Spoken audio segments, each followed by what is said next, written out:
Back in 2016, my husband and I decided to go on a camping trip in eastern Pennsylvania. We were both pretty broke at the time, so we weren't looking for one of those nice campgrounds with showers and paved spots. We wanted something primitive. We found an area where camping was free, basically just undeveloped state forest land. There was barely a road, no cell service, and according to the map, we were miles from the nearest tiny town. We were looking for total isolation, and we definitely found it. But we weren't as alone as we thought. On the way in, driving down this muddy, rutted-out gravel trail, we passed two people who, looking back, were huge red flags. I don't know for sure if they were connected to what happened later, but they set the tone for the whole trip. The first was a woman standing next to a pickup truck, pulled off to the side of the narrow road. She had the hood popped open. Usually my husband is the type of guy who will stop and help anyone. He's got jumper cables and tools in his trunk, and he's pretty handy. But as we got closer, he just slowed down a little, looked at her, and then kept driving. I asked him why he didn't stop. He said something about her that just felt off. He told me, when people are stranded out here, they look relieved when they see another car. They wave their arms. They try to flag you down. She didn't do any of that. She just stood there staring at us like she knew we were going to stop. I hadn't noticed that detail, honestly. I just saw a woman in trouble, but I trusted his gut. We kept driving for another 20 minutes until we found a clearing that looked decent. It had been raining a lot that week, so everything was soaked. The ground was basically just mud and wet leaves, but we found a slightly higher patch of ground to pitch the tent. While we were setting up, trying to get a fire going with damp wood for hot dogs, we had our second weird encounter. A beat-up blue sedan drove past us slowly. It was weird because the road didn't really go anywhere except deeper into the woods. About 10 minutes later, the same car drove back the other way. The driver, a middle-aged guy with a thick beard, was staring right at us as he passed. He didn't wave or nod. He just watched us until he went around a bend. 15 minutes after that, he passed again, going back into the woods. My husband was getting uneasy. He pointed out that the guy had no camping gear in his car. He was just driving back and forth on a dead-end dirt road. We briefly debated packing up right then. The vibes were bad, but we had already driven around for 2 hours trying to find a dryish spot, and the mud on the main track was getting worse.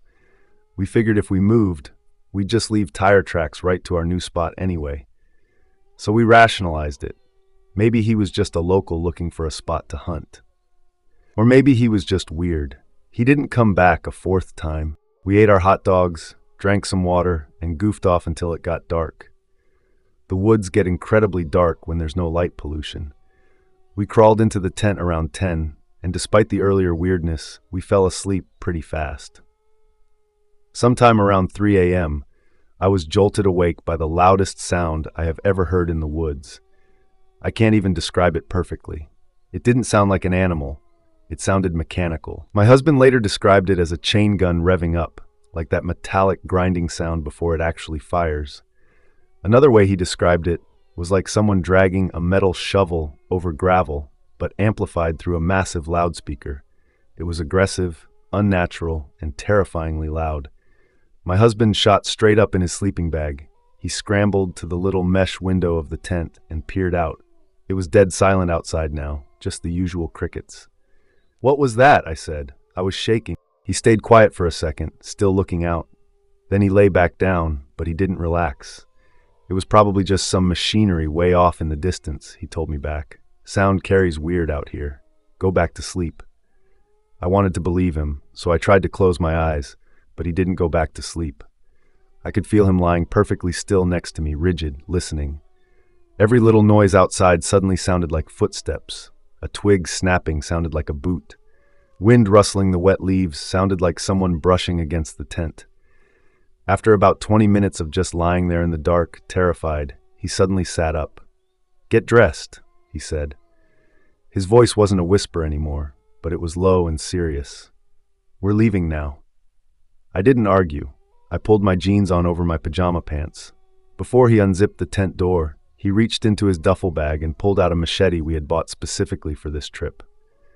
It was still in the plastic retail packaging. He ripped the plastic off as quietly as he could. That scared me more than anything else, seeing that he felt he needed it right that second. "Stay close to me. We are just throwing everything in the trunk. Don't bother folding anything," he said. We burst out of the tent. The moon was bright enough that we could see our campsite pretty clearly. No one was there. We worked fast, adrenaline pumping, throwing the sleeping bags and the tent into the back of his car in a disorganized pile. I was scanning the tree the whole time, expecting to see that bearded man just standing there watching us. Just as we were about to jump in the car, I saw it. Right next to our fire pit, which was just cold gray ash now, there was a soda can. It was standing perfectly upright. We didn't drink soda. We hadn't brought any can with us at all, and it definitely wasn't there when we went to sleep. Someone had been standing right outside our thin nylon tent while we slept. We jumped in the car and locked the door. My husband jammed the keys in the ignition, and that's when he told me the truth. "That noise wasn't miles away," he said, as we sped down the muddy track, sliding around the corners. "It sounded like it was 50 feet down the road. I just didn't want you to panic while we were stuck in the tent." He was constantly checking the rear-view mirror, afraid we were being followed. He also told me he was half expecting the car not to start.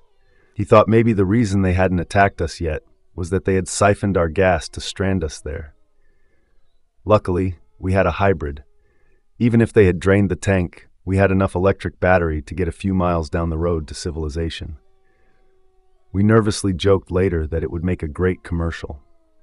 Number of brutal murders avoided by driving a hybrid too. We didn't see the blue car or the broken-down truck on the way out. We drove until we hit a main highway and found a cheap motel with bright lights in the park. I don't know what that noise was.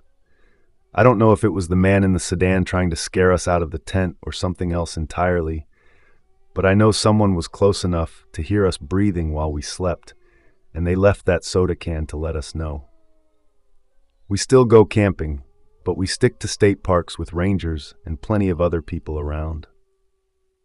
I spent my freshman year's winter break visiting my cousins up in North Dakota.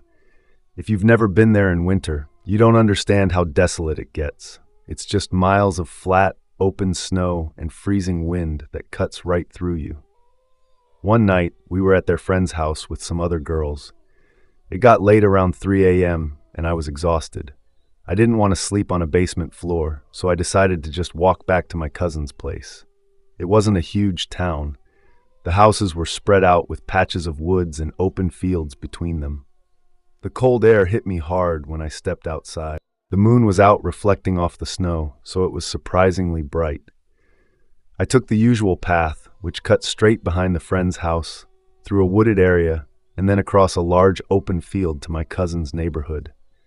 I was shuffling through the deep snow, head down against the wind, just trying to get home fast.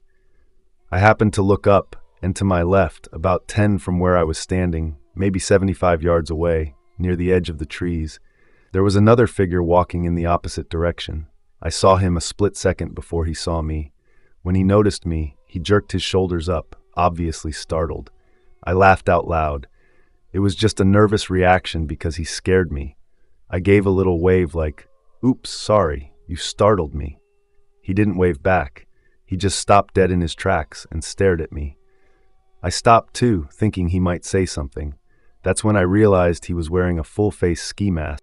It wasn't that weird because it was freezing out, but he was huge. Really tall. We just stood there for what felt like forever. Two strangers in the middle of nowhere at 3 a.m. A massive shock went through my heart, and it wasn't from the cold. My gut told me I needed to leave right now. I turned away from him and started walking fast toward the path. I glanced back over my shoulder. He wasn't standing there anymore. He was running straight at me. Pure adrenaline kicked in. I knew if I stayed in the open field, he'd catch me easily. I made a split-second decision and bolted straight into the thicker part of the woods, hoping I could lose him in the trees. The snow was deeper in there, and I kept tripping over roots I couldn't see. I could hear him crunching through the snow behind me, heavy footsteps getting closer. I pushed harder, my lungs burning. Suddenly, up ahead in a small clearing, I saw two more figures standing perfectly still, They were also wearing ski masks. I almost stopped, thinking maybe they could help, but then they both raised their hands slowly and waved at me in perfect unison. It was the creepiest thing I'd ever seen. They weren't friendly waves. It felt like a trap. I didn't follow the path toward them. I veered hard to the right, plunging deeper into the totally untouched woods where it was pitch black. I ran until I couldn't breathe anymore, until my legs gave out and I collapsed in the snow. I listened. Silence, no crunching footsteps, no heavy breathing. I had lost them, but I was completely lost myself. I wandered for probably an hour, freezing to death, until I saw a dim yellow light through the trees. It was a small, run-down cabin. I didn't care who was in there. I was going to freeze if I didn't get inside. I pounded on the door, shivering violently.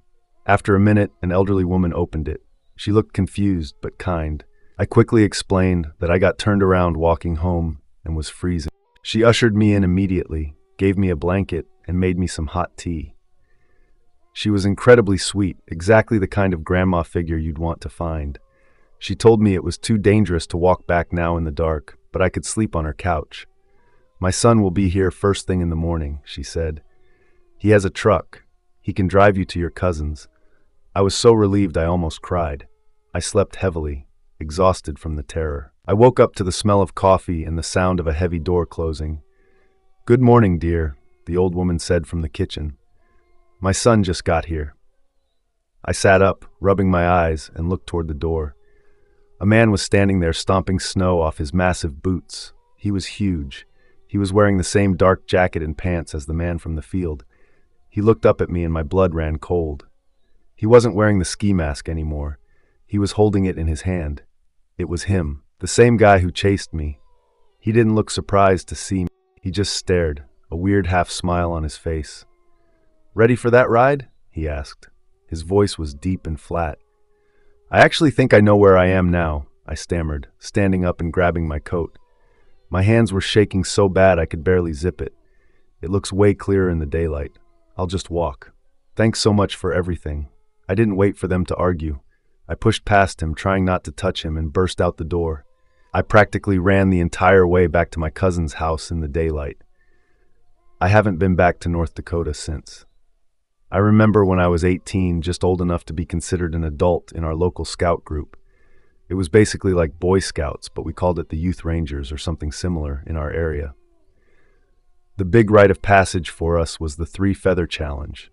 It was supposed to build character, teach survival skills, that kind of thing. First day, no food at all, just water. You hung around camp, but your stomach growled nonstop. Second day, no speaking. You communicated with gestures, which was awkward during group activities. The third was the tough one. A full day and night alone in the woods with only a pocket knife and a tarp for shelter. The rule was stay unseen by any human, then sneak back to camp at dawn without the sentries spotting you. Report to the camp master and you'd earn your feathers. I'd breeze through the first 2 days. Not eating wasn't fun, but I managed. The silent day was weird. I kept catching myself about to talk, but the third day I was ready. I grabbed my knife and tarp, waved goodbye to the group, and headed out from camp. Our woods were in a state park up in the northeast, dense with pines and oaks, trails that faded into nothing if you went far enough.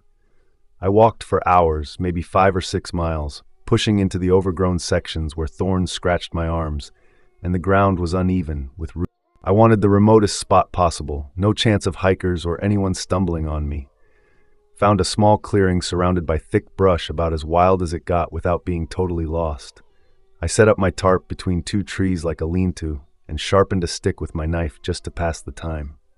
The day dragged. I hiked around a bit, careful not to leave the area, watched some birds and thought about life. As the sun set, it got spooky. The woods noise changed. Wind rustling leaves, distant owls hooting, branches cracking like something was out there, but nothing happened. I curled up under the tarp, knife in hand, and dozed off in fits. Woke up a few times to rustling, but it was probably deer or raccoons. No big deal. Almost dawn, sky turning gray. I figured I'd pack up soon and sneak back, but I was sweaty and dirty from the day before, and there was a lake nearby. I'd seen it on the map, maybe a 4 mile away. Thought a quick swim would wake me up, wash off before the hike back. No one around that early, right? I stripped down, left my clothes by the tarp, and walked barefoot toward the water. The ground was cold, wet with dew, and sticks poked my feet. Got close to the lake edge, pushing through reeds, and that's when I saw them. A group of guys, 4 or 5, out on the bank with fishing poles. Early morning anglers, probably locals. They were quiet, casting lines, and didn't notice me. Damn, I thought. Can't let them see me. Breaks the rule. So I turned back, careful not to make noise, heading to my spot to grab clothes and leave. That's when it happened. One step, the ground felt soft like moss, but then it gave way. No warning, just a crunch, and I dropped. Sank up to my armpits in this thick, slimy mess. It was cold and warm at the same time, chunks floating around me. And the smell, oh God, the smell hit like a punch. Rotten meat, blood, all mixed and fermented. I gagged instantly, bile rising in my throat. Tried to pull myself up, but my hands sank into it, grabbing fistfuls of what felt like organs, slippery and stringy. I screamed, couldn't help it. Pure panic. It was a pit, maybe dug by poachers. I'd heard stories from rangers, guys illegally hunting deer, dumping guts in hidden spots to hide evidence. This one must have been there for weeks, rotting in the heat, maggots probably crawling in it. I was covered, face, hair, everything. Blood and offal stuck to my skin, dripping. I clawed at the edges, dirt crumbling, and finally hauled myself out on my belly, weeping from the stench and shock. Had to get clean. The lake was the only thing on my mind. I staggered up naked and coated in that filth and ran toward the water. Didn't think about the fishermen. Just needed to wash it off. My feet slapped the ground, screaming the whole time, tears mixing with the rot on my face. From their side, I can only imagine. They're out there, peaceful dawn fishing, when this ungodly yell echoes from the woods. They drop rods, run over to check. Maybe someone's hurt in accident. Bushes part and out crawls this thing. A kid-shaped monster plastered in red-black gore, bits hanging off, eyes wild. It's shrieking, sobbing, and then charges right at them. One of them panicked, grabbed a hunting rifle from the ground, and fired. The shot whizzed right past me, hitting the dirt near my feet. I screamed louder and dove straight into the lake, heart pounding so hard I thought it would burst. When they saw me splashing, they realized it was just some terrified kid. The guy with the rifle lowered it, shouting apologies. They stood there stunned, and one called out, "Hey, you okay, kid?" Another came closer, face pale, seeing I was human and not whatever horror they thought. I explained between gasps, "Scout challenge, fell in a gut pit. They helped me out, lent a shirt, and called the Rangers. Failed the challenge, obviously. Got seen big time, but the campmaster let it slide after hearing. Still, that smell haunted me for days. Showered 3 times, but it lingered in my nose. Never went back to those woods. Poachers got busted later, and the pit was filled in. But man, that morning felt like hell on earth.